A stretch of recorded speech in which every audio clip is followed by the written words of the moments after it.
Lucienne Ripert m'écrit d'une maison de retraite dans l'Hérault. Monsieur, la tradition orale se perd. Oui, madame. La tradition orale se perd avec, depuis que les mamés, que les grands-mères n'élèvent plus, ne sont plus à la maison. La tradition orale se perd dans les maisons de retraite, oui. Depuis que les mamés ne sont plus à la maison à élever leurs petits-enfants en leur parlant pendant que les parents travaillent de ce qu'était l'ancien temps. Oui, c'était la mémoire des humbles, vous voyez. Maintenant on apprend l'histoire, comme ça, l'histoire des généraux, l'histoire des ministres. On apprend ça à la télévision ou dans les livres.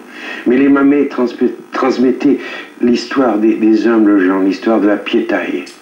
Elles racontaient comment on vivait la Grande Guerre dans le village où elles étaient.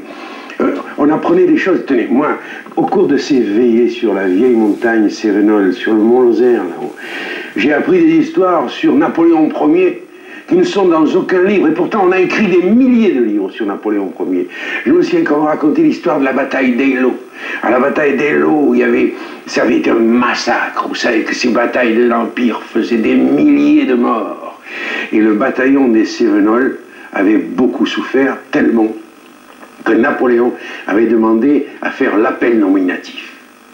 Et alors il était là et on appelait Archambault, mort au champ d'honneur, Domizel, mort au champ d'honneur. Et on est arrivé à un moment donné à Durand, présent.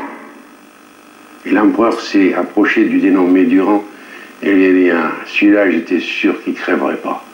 Parce que voilà, l'empereur jugeait qu'il resterait toujours des Durand pour faire les guerres. Et cette histoire s'était transmise là-haut, dans ce hameau de l'hôpital sur le mont Lozère, elle m'est parvenue comme ça.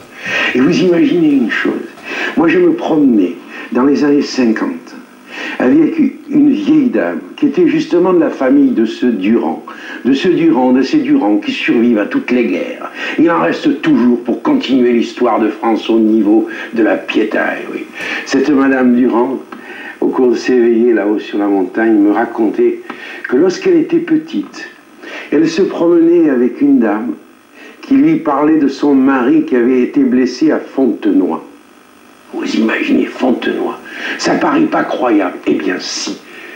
La tradition orale était si forte que moi il me parvenait comme ça, de bouche à oreille, le récit de la bataille de Fontenoy. Et j'explique comment c'était possible. Dans les années 50, cette vieille dame avait 80 ans. Lorsqu'elle était une petite fille de 5 ans, on l'a menée se promener, c'était une amie du village, qui était une vieille dame à l'époque de 80 ans, qui l'amenait promener comme ça au soleil l'après-midi. Or cette vieille dame avait été mariée lorsqu'elle avait 15 ans, avec un vétéran des guerres, un colonel. C'était la mode jadis, là, sous Louis XVI, quand un vieux soldat rentrait comme ça avec une bonne pension du roi, on le mariait avec une fillette de 15 ans. Or, ce vieux mari qu'elle avait épousé lorsqu'elle était fillette, sa première bataille à 18 ans avait été la bataille de Fontenoy. Il avait été blessé à Fontenoy. Et si vous faites le compte, eh ben, ça tombe juste, oui. Il était possible qu'une vieille grand-mère, dans les années 50, me dise à l'oreille comme ça, ma copine, dont le mari avait été blessé à Fontenoy. Ah, moi je crois qu'on perd beaucoup. Notre mémoire et celle de nos enfants perd beaucoup depuis que les mamés sont dans les maisons de retraite.